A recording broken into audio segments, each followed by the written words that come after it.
दिल्ली में अखिल भारतीय आयुर्विज्ञान संस्थान यानी एम्स के सर्वर हैक का मामला अभी तक नहीं सुलझ पाया है।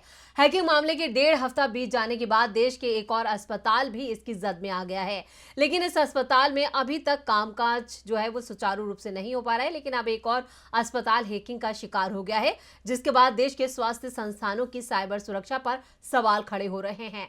तो इस बार कौन सा अस्पताल बना निशाना, देखते हैं ये रिपोर्ट।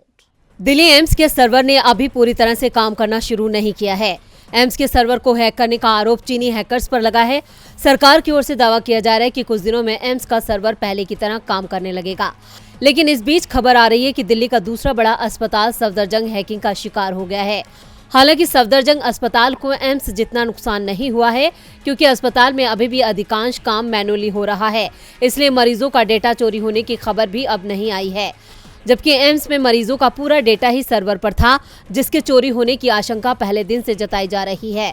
सफदरजंग हॉस्पिटल के डायरेक्टर डॉक्टर BL शेरवाल ने कहा कि साइबर अटैक से ज्यादा असर नहीं पड़ा है, हॉस्पिटल के सर्वर का कुछ हिस्सा ही प्रभावित हुआ है।